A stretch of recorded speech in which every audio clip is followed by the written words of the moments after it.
Hello, you fantastic, lovely people. Welcome to the Deal Finders Corner, your weekly property talk show brought to you by Property Filter, hosted by yours truly, Asif Omar from the Property Filter team.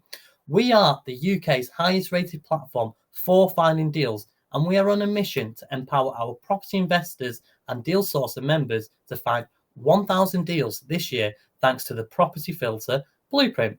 The purpose with your Deal Finders Corner is to give you more and the best of the available resources.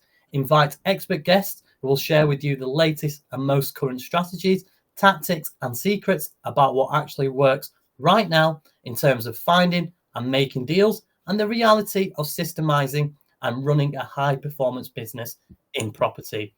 It is my absolute pleasure to welcome back the one and the only Kevin Whelan to today's Deal Finder Corner. After his recent 3 hour SSAS Masterclass, the feedback was phenomenal.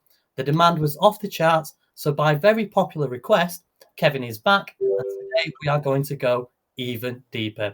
Now, usually, Kevin needs no introduction, but if this is your first time, you're in for a treat. He's one of the UK's leading experts on wealth creation and SSAS pensions, an economist, author, and the founder of Wealth Builders. Kevin has helped raise hundreds of millions in private finance and build a thriving community of over 5,000 members.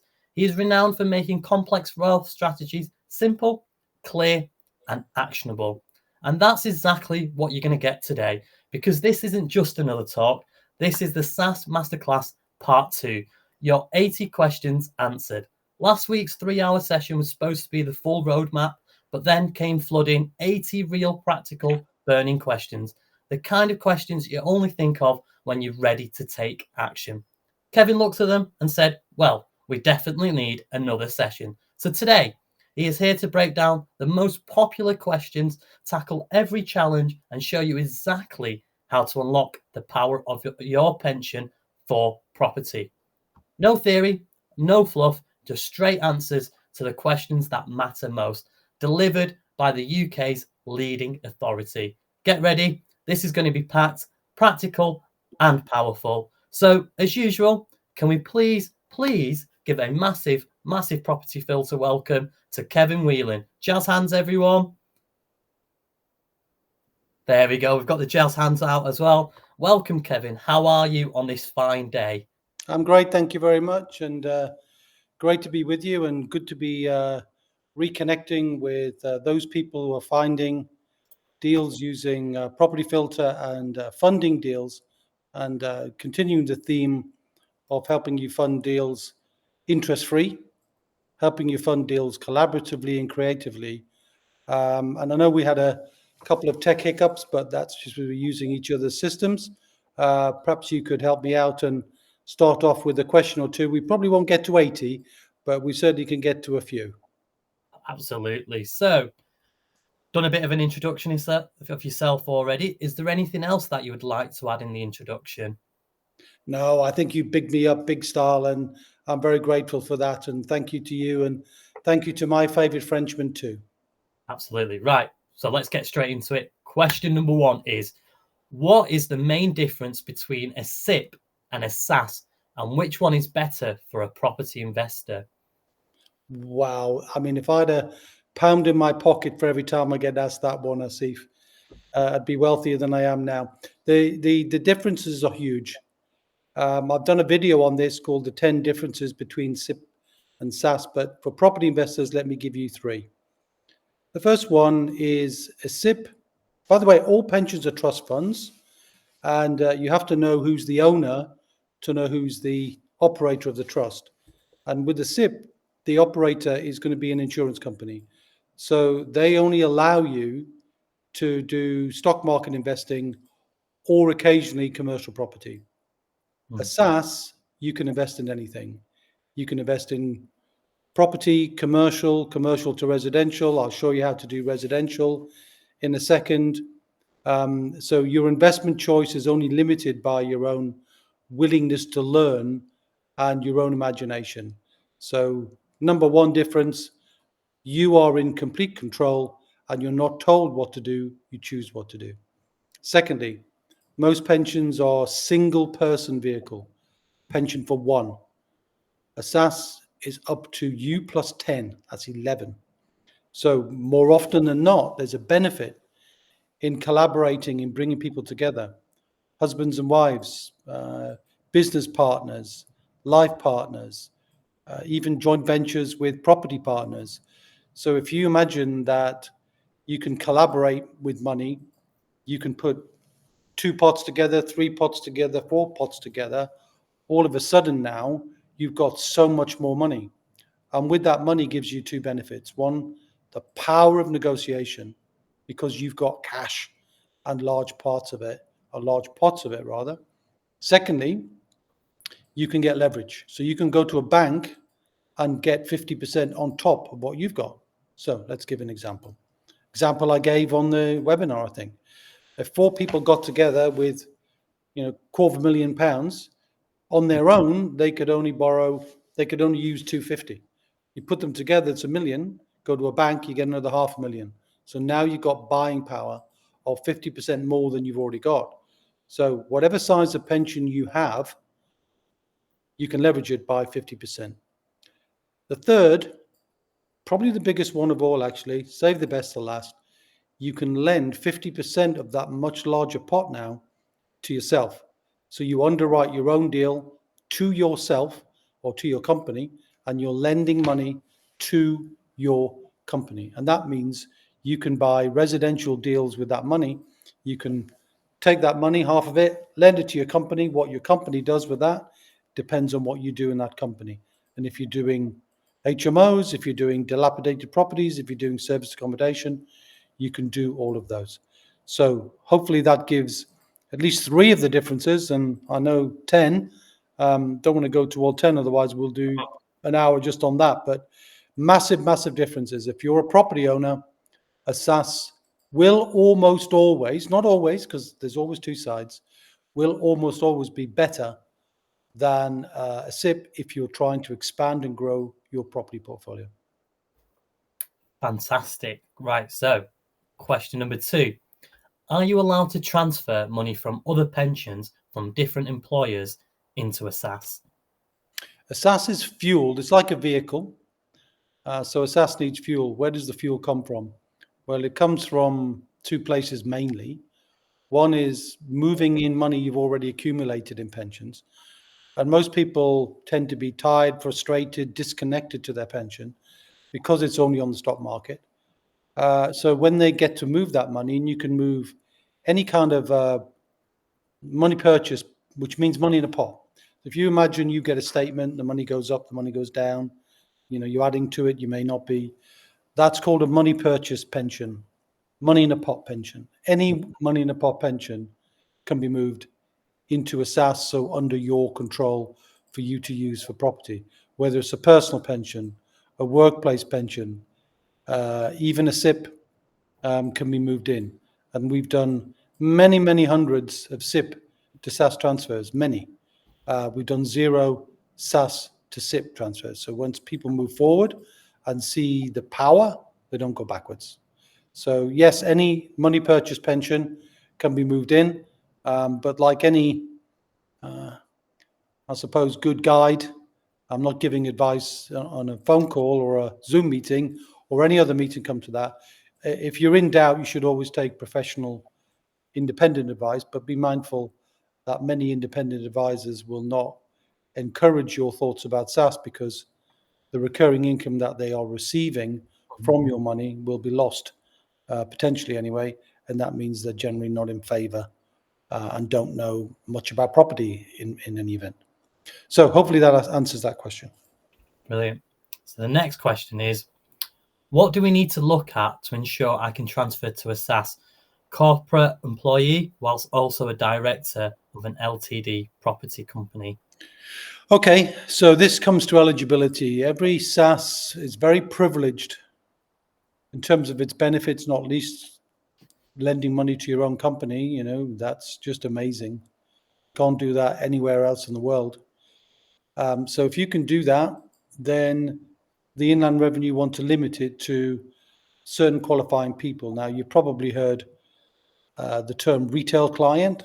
Mm-hmm. So people who are getting advice, using traditional financial planning, retail customers. A SaaS is not for a retail customer. SaaS is for a business owner, a corporate customer. So you have to be a director of a limited company to bring a SaaS into life. It's called a sponsorship. You basically have a process where, on behalf of many hundreds of business owners every year, we ask the revenue that this company, ABC Property Limited, wants to create a SaaS for the benefit of its directors and key people. And here's the details of the company, how long it's been trading, what it's doing, who the directors are, where the money's coming from, what they're planning to do. So they're the four key things that the revenue want to know. Well, we send that to them, create a mini business plan, they approve it, job done. That's why it takes typically 4 months to do a SaaS. So there's a process, but if you don't have a limited company, you can't even start. So thinking about creating a limited company, can't start yet. Got an LLP, can't do it from there. Self-employed, can't do that. It's got to be a limited company. And ideally, you want the limited company SIC codes, the standard investment classification codes, to be property related. 68209 or 6811, whatever, own property, real estate, those sorts of things. So if you're going to do property, you want to make sure you've got a property company, although you can set up a SaaS with a trading company and add the property company later. So no problem at all with having multiple companies attached to a SaaS, and we do that a lot. Fantastic, great in depth.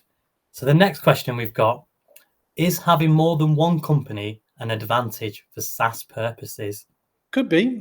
Just hinted at it there, that you can have more than one company attached, which means, let's say you've got a trading company, you're a consultant, an IT consultant, you've got a trading company. You create a SaaS with that because it's long established, the revenue, are very comfortable with that. But you want to use the money for property, then you just add your property company either now or later, and then you can use the lending facility to that. So I think there's a huge benefit of having multiple companies, unless the only company you've got is a well-established property company already. But more often than not, we're seeing multiple companies, multiple people, all pooling resources together for maximum benefit.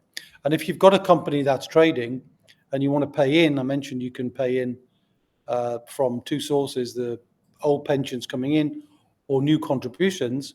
You can make a contribution of up to 60,000 a year, and any contributions you make reduce your corporation tax bill.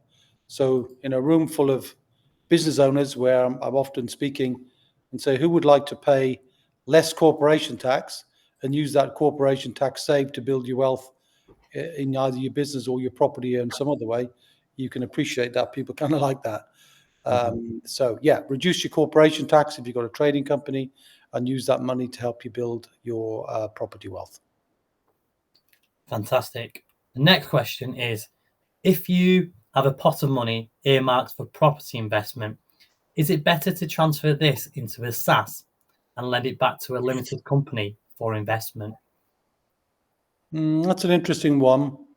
It sort of hints at the thought that if I've got money already in my life, should I put it through another vehicle in order to use it? Well, probably not, actually.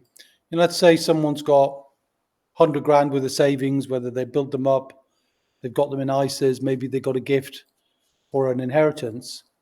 I wouldn't put that in a pension and go through the process of creating a vehicle, putting the money in, then having to have rules of getting the money out. You're not getting 100% out, you're getting 50% out if you're lending money to yourself, but you can use the money if your plan is commercial property, when you can use 100% of the money, or 150 if you get a bank loan on top.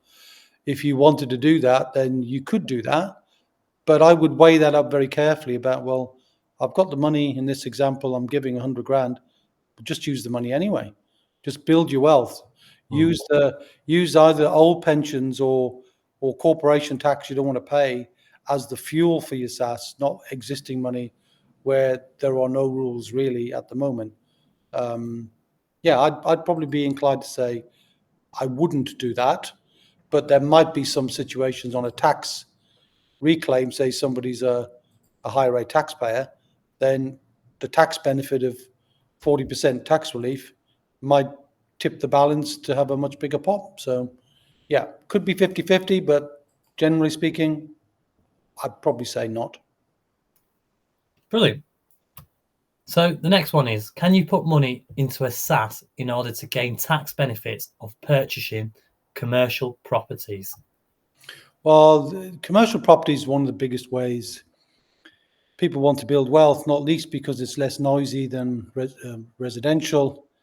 You're putting tenants in on FRI leases, so full repairing and insuring leases. They do all the insuring, as the term says. They do all the maintenance. They deal with dilapidations.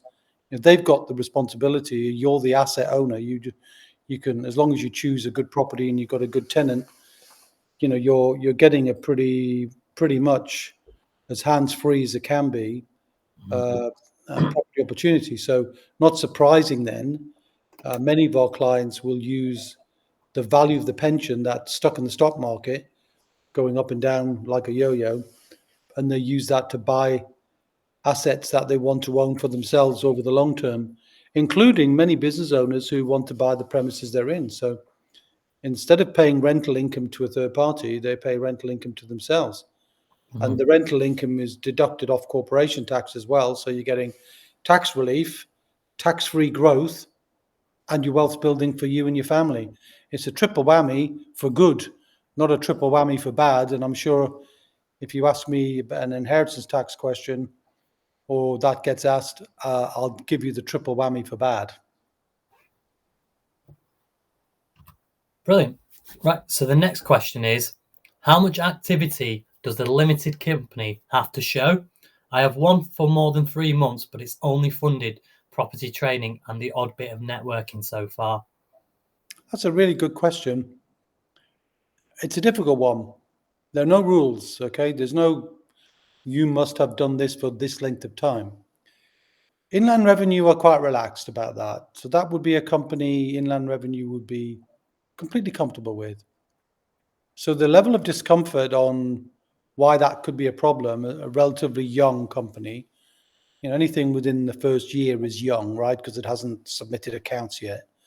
So a young company, the problem isn't going to come from HMRC saying, yes, you can have a SaaS. It's going to come from where the money is now. So imagine somebody creates a company like this questionnaire 3 months, 4 months ago, 6 months ago, haven't done too much. They're not showing any corporation tax yet, nothing going on. The problem's going to come if they say they got 100 grand with an insurance company, Aviva or Legal in General or whoever, and they have to send that money. So, that's what happens is the money's in pot where it is now in a single person pot and moves and transfers in. They have to do a bit of due diligence to make sure that the individual whose money it is isn't being scammed. Mm-hmm. And part of that scamming, and that's quite sensible really, is to establish, well, is there a clear link or an artificial link, one created just for the SaaS? Is there a clear link between this person who's setting up the SaaS and the company? And often they're looking for things like evidence of employment contracts, payroll, that sort of a thing. So if you're looking to move money in from a third party, an insurer, there's a good chance they won't move it until that has been established, and that's at their discretion. Mm-hmm. So it's called a discretionary trustee, which means they can say yes or they can say no. And sometimes we've had to fight the discretion if we believe that it's a good client, but sometimes they won't do it and say come back in a year. So that's why you need guidance on SaaS, because where the money comes from is just as important as what you do with it. Brilliant. So the next one, moving on swiftly, is if you don't have a pension, but you have money, is it worth opening a SaaS and putting the money in it? Well, similar theme to the person who had money separately. We've set up SSAS for people with no pensions at all. Their business is their pension, their property is their pension. I hear that a lot. And no problem with that as long as there's going to be healthy contributions. So, dealing with one company, the directors never really got turned on by pensions. They thought, I'm sticking money in a pot, can't touch it till I'm in my mid-50s. Don't like the sound of that. But when they realize SSAS can allow them access today so they can build a property portfolio, or tomorrow, well, 4 or 5 months' time, they get switched onto it. And the contributions, the fuel for the SSAS vehicle then doesn't come from old pensions, but comes from new contributions. And they get excited by that. And then the corporation tax kicks in as well. So the answer to that question is, if you've got a trading company with healthy profit, probably yes. If the question is, I don't have any pension and I don't have any money, should I set up a SSAS? The answer is no, because it'd be like buying a vehicle and you don't have a driving license and you haven't got any money to put the fuel in the tank. You just wouldn't do it. It wouldn't make sense. And that's part of our assessment when we meet people, is to look at who they are, what they're doing, where the money's coming from, what's their ambition, what's their level of willingness to learn, because you don't have to be a pensions expert, but you've got to take an interest in your pension because it's yours and it's your family's, and that's the law. You've got to be willing to be engaged professionally, as in you're going to look at it regularly, an hour a month or an hour every couple of months. You're not just ignoring it and passing it on to a third party and hoping they're going to do something. So it's all about you. Fantastic. So the next question is, can you open a SSAS if you have a carpet and flooring business, or does it have to be a property business? I think we've kind of touched on it. But we did, yeah. Any trading company can do. You can have a company called Whelan and Dealing, or Asif's Architecture, flooring and whatever, poodle clipping parlors or us. It doesn't really matter. You can whatever company you've got. We've got GPs with medical service companies, IT consultants with IT consultant companies, pharmacists, dentists, trading companies, roofers, contractors, anything and any shape of business you can imagine. If that company is established with a view to make profit, the intention is to make profit, ideally making profit, but the intention is the key, then you can open a SSAS. Brilliant. So the next one is, and I think you've kind of touched on this well, can you have more than one SSAS if you have more than one company, or are you constrained to a maximum contribution regardless? That's like 3 questions in one. That's the gift, Asif, that keeps on giving. Right. So can you have more than one SSAS? You can, but it doesn't make any sense to have 2 sets of costs, really. And I'll come on to costs. I'm sure somebody's going to ask a question about costs, and we're very transparent about that. Because in the end, you want any cost to be more than compensated multiple times over by the return. So we need to be clear on costs. So there'd be no point having 2 SSASs. It wouldn't make any sense, not generally. So multiple SSASs, don't think generally it makes sense. Multiple companies, well, you remember I mentioned you can take the trading company, property company, and sort of put them together and attach them to the SSAS. So that makes that easy. And contributions are always limited by HMRC rules to £60,000 a year per person. It's not per company. It's not, I'll put 60,000 in Asif's Architecture and 60,000 in Asif's property company. You can't do that. It's 60,000 max. However, for those people who are ambitious and get the SSAS idea, really get it, really get what it can do, hopefully we get some questions on what's possible to do, not just what's eligible, then if you want to build it, you can build it by going back 3 years. So you can pay in 60 grand and go back 3 years ago. What could I paid in, but I didn't? I could top it up. And you can top up year 2 and top up year 3. So you can go back 3 years. And if you've got a really, really profitable company, and we meet some of those every year, you can put into 500,000 in any single year and get the corporation tax in the same year. So in other words, put in $500,000, you're going to get, 125 grand tax relief. So, lots of reasons why people want to top up when they realize what's possible to do. So let's hope we get to the what can I do question soon. So the next one is, how does a shop and an upper work with a SSAS during the phase of commercial and resi split if a SSAS can't own resi? Is there a grace period? Okay, so we're getting into some of the what can we do, what's the art of what's possible in terms of getting a better ROI. So let's just deal with the concept first. Why can't you buy residential property in a pension? Now, I'm going to explain in a minute. You can through the loan back, but you don't hold it in the pension, you hold it out of the pension, which is usually what people want anyway. But commercial property, we touched on it earlier with, why do people buy commercial property, FRI leases and good solid covenants and returns. But sometimes the value in buying a commercial property might not be about the long-term hold, but it might be about development. So you might buy a commercial property like a shop with uppers because you want to split the title and you want to separate it to 2 units. So you can do that. So the stages of value creation with commercial to residential or shops with uppers, but commercial or residential first, is you can buy it in the SSAS, no problem, because it's commercial. You can apply for planning and pay for that in the SSAS, no problem, because that's commercial. You can get to first fix, no problem, that's commercial.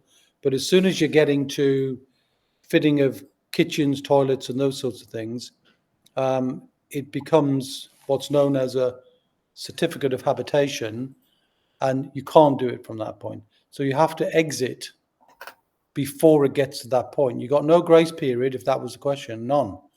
If your pension owns a residential property and the revenue discover that, you're going to get a 55% tax charge, which is a lot more tax than you were going to make in profit, I would guess. So you can't do that, which is why you need guidance to do that. But it's possible, and so many people do it, but we have to create the exit strategy before we get anywhere close to the residential part. Similarly with shops and tops, as we call it, lower commercial units generally, upper perhaps storage in the past, now you want to turn it into resi. You split the title.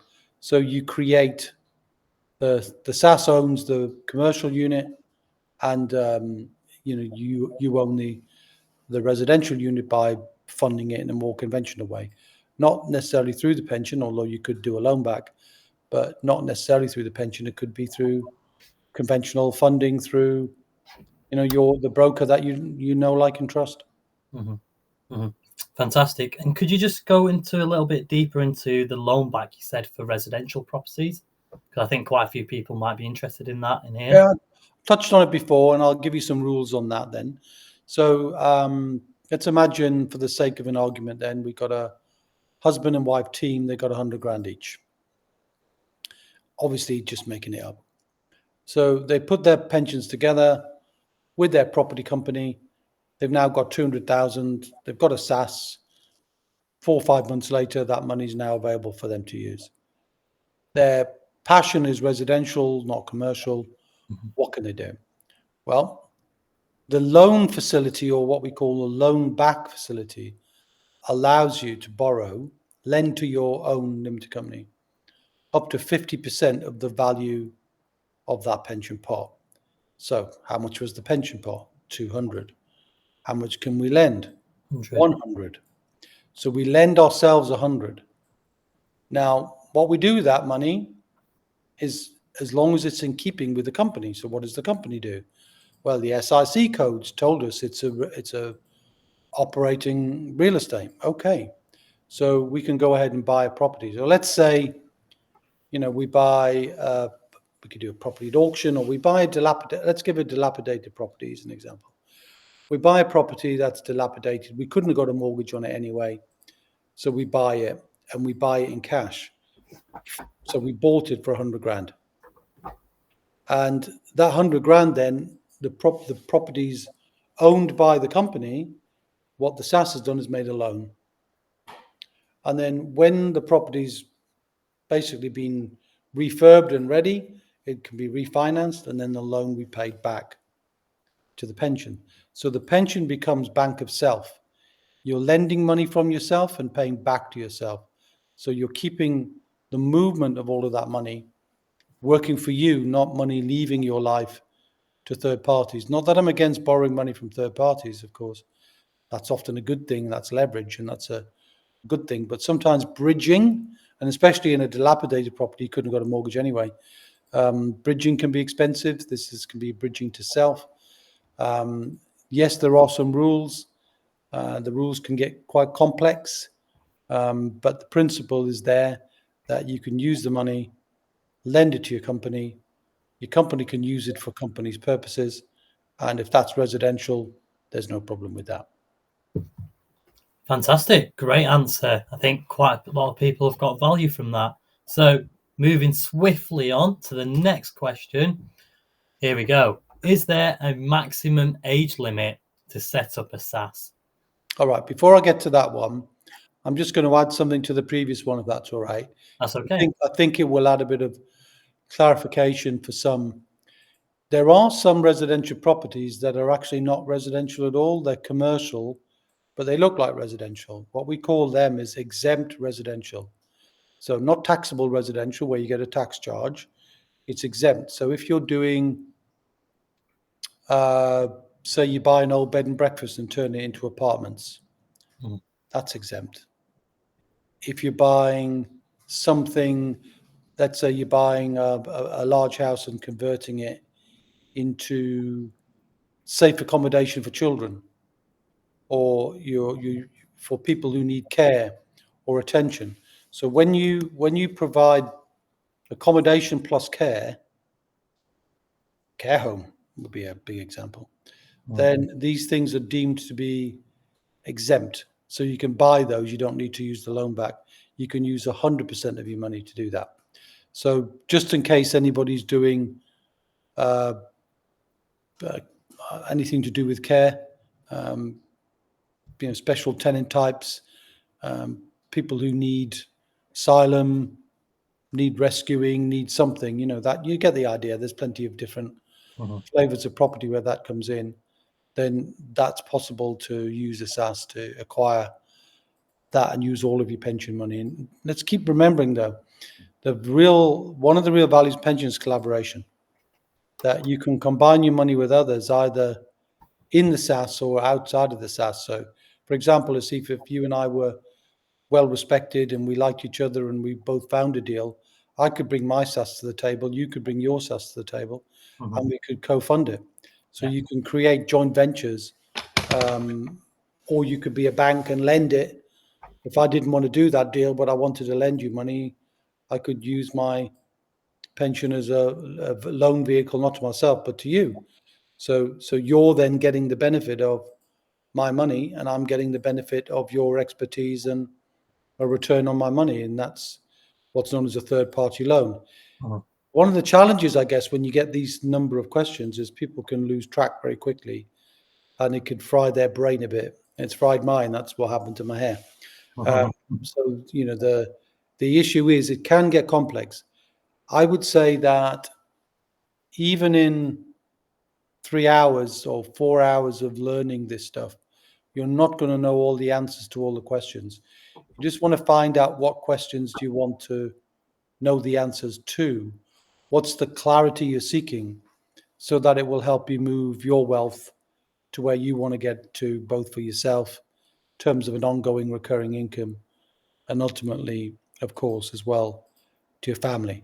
So just wanted to add that point before talk about age. Was the question maximum age or minimum age? We could do both if you want, minimum and maximum then. The minimum is 18. Okay. So you can add children, or probably not kids that age, but young adults, let's say, into a SSAS, and there's some valuable benefits in doing so. I'll probably touch on those if I get a question on inheritance tax, and how that can help. Maximum age, there isn't one. It's really about intention. So if you've got a pension and you haven't drawn it. In other words, you haven't taken it in terms of an annuity, or it's a final salary, one of these pensions from the NHS or that kind of thing, which you can't do that anyway. There's really no upper age limit.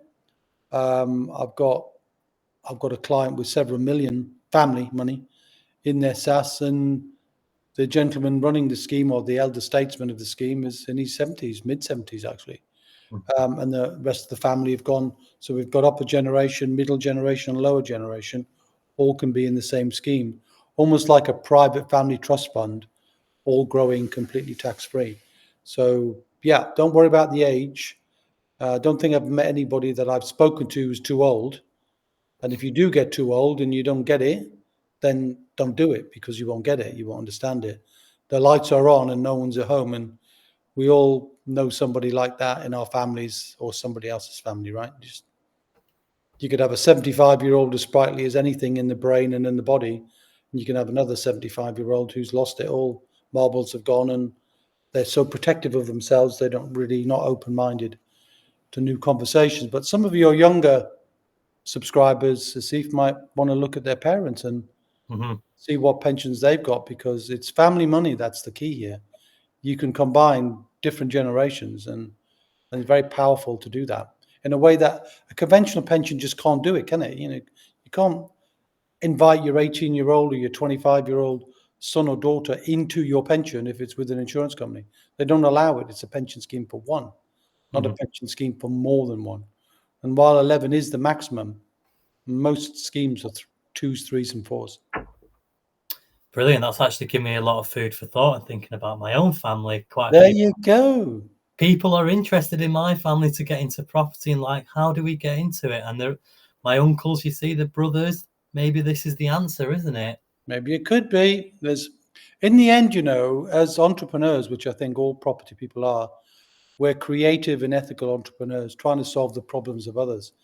Sometimes you can look at the problems not just in a property sense, but also in a money sense, that if people are genuinely cheesed off, frustrated, disappointed, disconnected to their pensions, you can make them connected, not just to you, but for a whole family. And I think that's a very powerful thing, which is why I like it. I'm very passionate about it, not self-servingly because there's a commercial value in doing it. If people don't resonate with me on this call, that's absolutely fine by me. I would just like as many people to dig deeper into what a SSAS can do for their family, wherever you get the help, wherever you get the guidance. Fantastic. Right. So, next question. Are there difficulties or complications in moving from a SSAS to investment deals? I think that means how does the money flow? Basically, yes. Yeah. That's a good question, isn't it? Where does it? Because you see, when people have got their pension, they don't see the movement of money. They don't see the flow of money. There's nothing. It's just, I've got money in stocks and shares, and I sometimes have a meeting and I talk about what's going on, and they say, hang on in there, hope for the best. It will all be all right by the time you retire. And there's no movement, there's no flow, there's no energy. It's just information. Right. So that's a really good question. Whoever asked it, I applaud you for it. I haven't had that question before. So how the money flows is this. A SSAS, first of all, begins its life as a trust fund. Like all pensions of trust, you have to create your own bespoke trust deed. Well, we do that. Then we open a bank account, trust bank account, in your family's trust name. A Asif Family Trust, Whelan Family Trust, whatever it is. I know that wasn't your surname, but you get the point. It doesn't have to be your surname, it can be any name. The next thing is, if you're going to hold stock market investments, you need a platform. Well, a platform is just a place to move the shares or buy the shares. And then if you've got any other things you want to buy, like gold bullion, you need to have a subscription to a vault. If you're buying crypto, you're going to need a crypto wallet. Let's remove the crypto, let's remove the gold, let's remove the stock market just for now. And you want to buy property. The money moves from your old pension, assuming you've got old pensions, into your SSAS in cash. You've now got a trustee bank account with, let's do that husband and wife team again, 200 grand. in the trustee bank account. They want to buy a property. Well, let's say they want to buy a commercial unit, a barn, and convert it. Say they want to buy a barn, right? Convert it into flats. They then appoint a lawyer, as you would do normally. So you get somebody to do the conveyancing. And then the money for the purchase of the barn, let's say it was 150 grand, they would buy the barn with that money in the same way as you buy any property. And that property would be conveyanced into the SSAS, so the SSAS would own it in that example. So very simply then, the money's flowed from your old pension into cash, from cash into the lawyer's hands. The lawyer sends the money to the people who own it, and then you get to own the property deeds in the name of your family's trust fund. Simple. So it's like every other flow of money, but you're in control of it. Now, you do need an administrator to do this work because it's not the domain of most people to be pensions experts. If you are a pensions expert or you're an actuary or an accountant, for example, and you really love detail, we could show you how you could do it yourself. But generally speaking, 99% of the clients we serve, somebody else is doing the administration. Somebody else is doing the reporting to the revenue of your transactions. Somebody else is involved. And they're called an administrator. So having an administrator is like having a bookkeeper for your pension. So you want somebody to keep the money safe and to move the money safely, because if there was any danger that you touched the money, it got in your personal life, then this is where that 55% tax charge comes in. So keep yourself safe, and an administrator will do that for you, and there are plenty of those out there. Fantastic. So next one is, we've already touched on it, maybe you can expand on it. Can you use a SSAS to purchase a resi for a flip? Yeah, I touched on it with the loan back. If it's so first of all, we've got to determine, what do we mean by resi? What is it? We look at the property and say, right, okay, is this exempt residential or taxable residential? Right. Let's say it's a house, and you want to, but it's a bit tired and you want to do it, add a little bit, add an extra room to it and flip it. So we'll use that as an example, if that's okay. Then the only way you can do that, because that would be taxable residential, because it's a house, and a house that you could live in or put your kids in, and they could stay there. That's pretty much what the revenue don't want you to do, because they're giving you tax relief with that money. And any growth is tax-free, so they don't want to do that on residential property. So if this is taxable residential, the only way to do it is to do the loan back. Remember the 50%?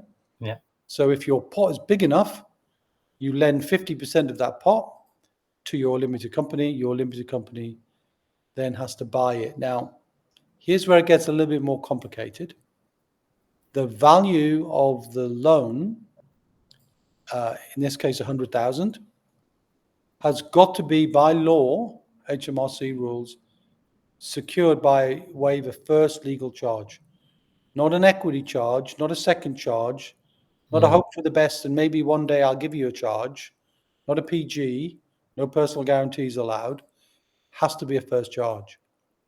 And that often catches those with smaller pots out, because if you don't have a big enough pot to buy the property outright or provide some other form of security for another property, can be owned by anybody, could be owned by you, could be owned by parents, could be owned by siblings, it could be owned by somebody in a network group, because lots of people connect and collaborate. So this creativity comes out of people with SSAS. But you have to find that first charge. If you can't find the first charge, you can't do the loan. So these are the sorts of questions you've got to look at. Is it exempt or taxable? How much is the maximum loan back? Assuming you haven't had a loan back or you haven't got one out already. And what's the security on the loan? Okay, so my question to that would be, so if it was a first charge, does that mean that two people cannot loan on the same deal unless they combine their SSAS? Well, I'm not sure what you mean by two people. So in this example, a husband and wife are together, so they don't need a first charge each because they're part of the same pension. So what did you mean by two people? So let's say I was raising finance and I have two circles of friends. I have one circle of friend A and I have friend B, completely different. Both want to lend me money for one specific deal, but obviously both of them can't have first charge. So is that the case that the only way that can happen is either they combine their SSASs together, or it's just not allowed that they can have two separate people to invest in one deal using their SSASs? I think there's a danger in the way you framed the question, so forgive me for that, That's okay. is that it's not clear who owns what. I'm only giving the example in the case I've given of your own control. Mm-hmm. So with your own pension, you can't use it as a deposit. You couldn't take 100 grand and buy 400 grand property because you need first charge. Now, lending money from other people, borrowing money from other people is a completely different set of rules. So I'm just going to stick with your pension, your part. What can you do or cannot do? Okay. If you want to ask me a question, how do you collaborate with others?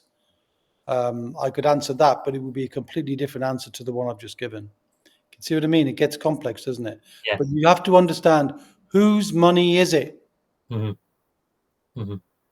So give me a different scenario and I'll give you a different answer. We'll move on to the next question because we've got quite a few because we could be here for a while. So the next question is, can we use a SSAS to purchase a resi property to convert to HMO to use for supported housing or professional tenants? That is a question I had in my head when you were talking about it before as well. Yeah, I think I gave that answer in terms of similar questions with similar themes, right? So you've got to look at what does the property look like today? Is it commercial today or is it residential today? If it's residential today, how soon afterwards is the purpose going to be exempt? So commercial. Professional tenants is never going to be commercial, right? Student HMOs, professional high-end HMOs, high-end commercial co-living, never, ever, ever going to be commercial, ever. It's always going to be residential. So you can't really do that unless you're buying it outright with a loan back. If you're buying, I gave the example of a house for children's home. Correct. Yeah, you can buy that. We got clients who've done that. So, you can use all of your pension to buy a property that looks residential today, but the purpose of it is to turn it into children's home. I think whenever you get shades of grey, the key thing is not to take answers you get on a podcast or a webinar or a Facebook Live. You need to get guidance, and I would say probably maybe at the end we give people an opportunity to connect. And so while we have a limited amount of time today to answer questions, and people have got other questions, I don't know how you want to field those, but we're here permanently. We're here forever. So we're not just here for an hour and a half. If you've got questions, whether they're deeply personal or you want to ask them just in your own time, you can do that. And I'm sure we'll give people a way to be able to answer a question. And we always give free time, right? There's no cost for time spent because we know there's complexity and we know you're not going to get it. In some cases, first time around, it mostly takes people about a month, of questions and answers going backwards and forwards, two or three times before they really get it. Unless there's just a no-brainer day one. I found this deal. I want to buy this. This old railway station or a police station has become available, or a church has become available. I want to buy it and turn it into flats. I want it now. Go. But otherwise, if you've got a longer gestation period of a deal, take your time, and we'll spend as much time with you as you need to get clarity. Because with clarity of what you can do, whether your pensions can be moved, whether your company's long enough established, With clarity comes decision making. When you're not clear, you don't do anything because you can't do anything because you don't know enough to know whether it's possible. So take your time with us and get clear, and we'll give you the clarity and tell you the truth always. And if SSAS isn't right for you, we'll tell you. And if we don't think SSAS is right for you right now, we'll tell you. But for many people, they're ready in terms of what they're trying to do. They just don't know enough to get clear. Fantastic. So have you still got a little bit of time? Because I think we've got the final few questions. I'm here for as long as you need. Perfect. Let's crack through it then. So to invest a significant amount of my SaaS funds into crypto, what constraints am I likely to encounter, e.g. from professional trustees? Okay, professional trustees or administrators, they're an interesting bunch because some of them just do administration and carry out your instructions within the law, and others have a very strong view about what the law might do in the future, and that's their business, right? They can, like a lender, some lenders will underwrite you and give you the loan you want, others will say no. So you have to understand that. And in the world of SaaS, we know how all of these operators work because we're a national broker of SaaS. We're an educator and a guide on SaaS rather than the administrator. So we understand what the administrators do, won't do. What do most of them do? Well, most of them won't do crypto at all. They just think it's too dangerous. So they just rather err on the side of what if the revenue somehow later say, crypto's a taxable thing and they sort the tax out and they don't want to do it. Others will limit you to 10% of the value. So you've got 100,000, 10,000, and probably just from a common sense viewpoint, really. So I'd say we have got somebody who's got a substantial amount, a lot more than 10% in crypto, but they teach crypto. So we looked at that and we knew that's their business. Their business is crypto. It's not a hobby. It's not a FOMO. It's not I might do it. It's an opportunity, but I'm not sure. And I'm learning. If someone's an expert, there's not going to be a problem, but it'll be a narrow list of administrators. Otherwise, it's probably 10%. And we do like to see, well, who are you learning this from? Who's teaching you? Because it's not easy, because you can't, a bit like gold. You can hold gold bullion, but you can't hold gold coins or Krugerrands.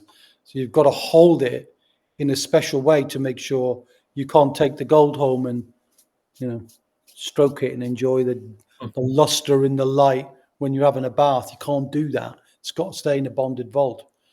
Crypto is the same, not in a vault, but it's got to stay in a wallet. And we've got to know where the wallet is so that you can't just take it away and bugger off to Barbados with it, if you see what I mean. Brilliant. So the next question we've got is about children. So can I add my children's pension to combine to my SaaS? Well, children generally don't have pensions, but can you add children to a SaaS? Well, I mentioned that at 18, yes, you can. And there's a kind of a value in that. One is a more generic one, which I love, which is the fact that if you're remembering that the SaaS is in fact the best intergenerational trust fund. That sounds complicated, isn't it? But it's not. Big words. It's a trust fund for a whole family. It's a tax-free place for a whole family. And if you can find a tax-free place for a whole family that you can meet, you can talk, you can engage, then you're starting to get the whole family thinking about the wealth of the family, not just today, but for the future. Because those of us who are building property or building businesses or building assets, we need to reflect on something, and that something is this, that if you're building solid assets, then those assets will outlive you, and the income that flows from those assets will outlive you. So you need an exit strategy. You need a plan for the value of these assets and the income from the assets after you're gone. What better place to teach the next generation than in a trust fund that they can engage with now, either with money or with your money, where they can learn, They can be taught either by you or by us, and we often teach younger generation. For some reason, the younger generation seem to prefer external teachers than their mums and dads. Go figure. Anyway, the real benefit coming in April 2027, in case your subscribers don't know, all pensions are going to be counted in the estate for inheritance tax purposes. Now, that's the first time that's ever happened, and that's going to be devastating news for many people who built up big pensions like me and others. But a SSAS can help, because in a conventional pension, you remember, it's a pension scheme for one. So if you die, that's your estate. But in a SSAS, it's a pension scheme for many. And if you imagine a husband and wife and a number of grown-up children, then you've almost got layers, yeah? So with SSAS, and only with SSAS, not with SIP, only with SSAS, there's a process of cascading money down the generations, which means you gradually, it takes time, but inheritance tax planning is all about time. The longer you plan, the less inheritance tax you're going to pay. You cascade money down the next bloodline. And that's a process that is going to be extraordinarily valuable come April 2027. If you've got a big pension or you've got any pension, and you don't want that to be added to your estate and subject to inheritance tax or potential inheritance tax, which is at 40%. So if you've got a decent pension pot, do you want to see that gone when you die, or do you want to be able to gradually move that? Now, the second benefit, by the way, and again, that will take a bit of wrestling with the heads of people in the room. If you imagine or remember, you can do a loan back, right? Money out. And if you do a loan back and you've loaned money out to your company, and you set up a property company with your children as beneficiaries, or not beneficiaries, shareholders rather, and there are pros and cons of that, of course, so I'm not saying what's exactly right, but just imagine it though. And you own property and your children are the shareholders or the major shareholders, then you're building wealth in their name from money that's currently in your name. See what I'm saying? So you can start to bring genuine creativity to bear to minimize inheritance tax on something that's coming in 27. So I would say, probably for everyone, take stock of where you are, because inheritance tax is it's the most hated tax in the country. And it's a very painful one, 40%. And if somebody dies after they've received it, it'd be taxed at 40% again. So you've got to be very careful and willing to understand the skills in minimizing inheritance tax. Now, that tends not to be a feature of someone, say, your age. I see, but definitely my age, that's something you're going to pay attention to. So creating proper structures to minimize your inheritance tax that with pensions you've already got is a good thing. So take stock of the pensions you've got.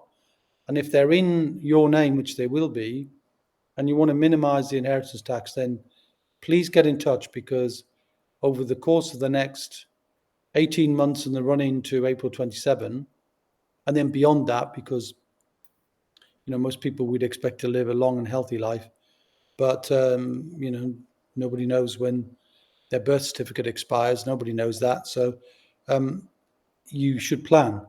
And the other thing is, which is scary for me anyway, the job of paying this tax on your pensions falls to the executors of your will.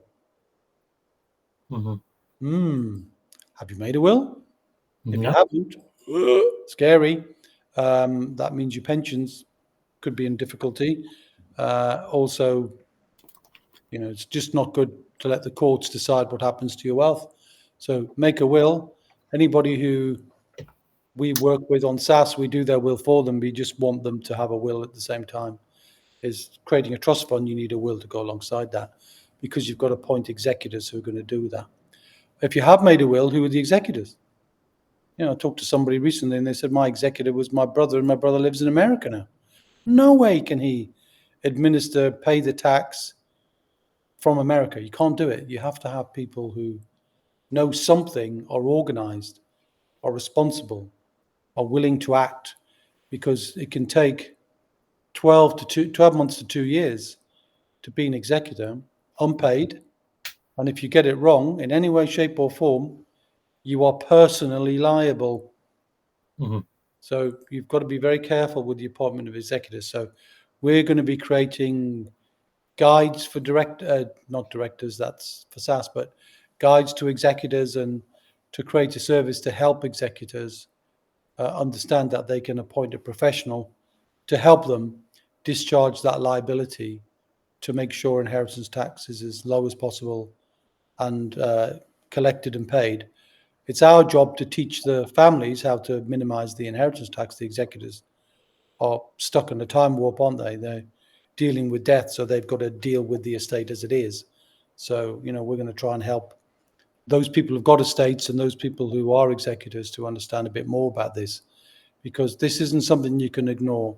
You can't stick this in a drawer and hope inheritance tax is going to go away in your pension. You've got to take action. Unless you like the tax man more than you like your kids, then that's fine.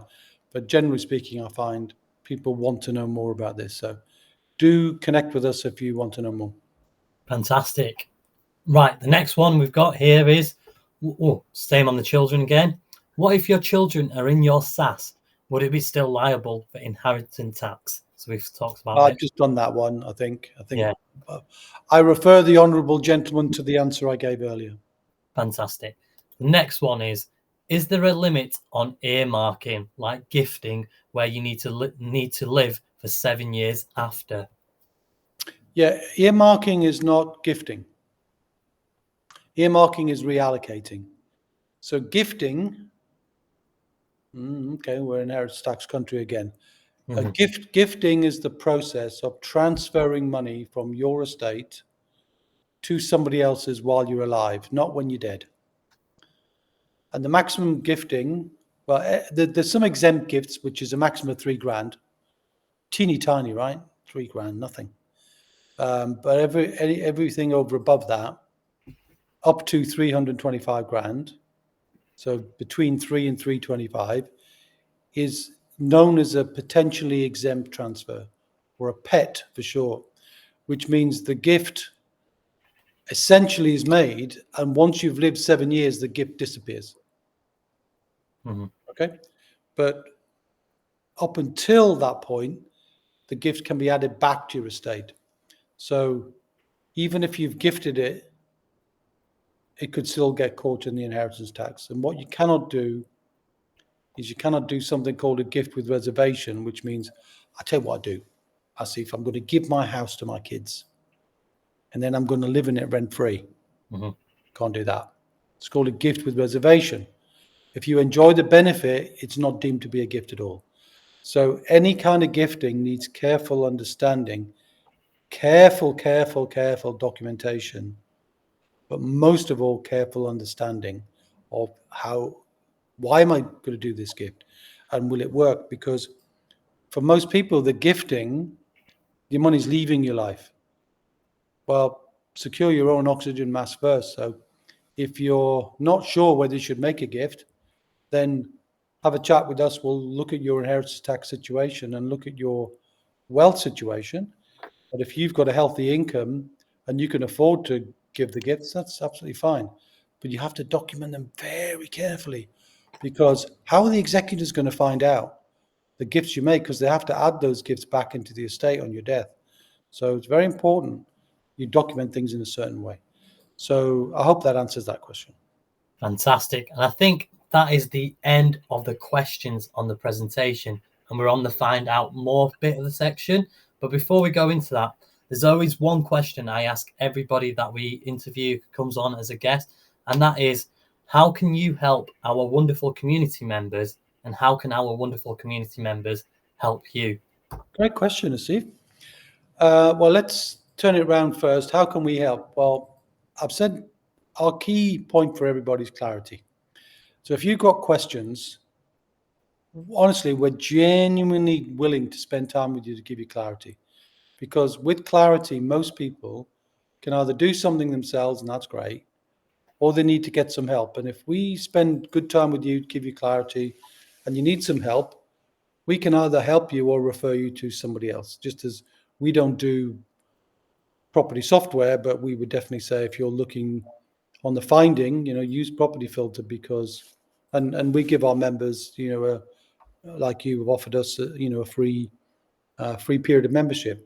So we give everybody who's a Property Filter member free time. But if SSAS is a good fit for you, we give you £250 discount. Costs a couple of £1,000 typically to do a SSAS, so it's a reasonable discount. But nonetheless, how we can help you is to bring clarity to your thinking, and we take our time. We're not pushing anything.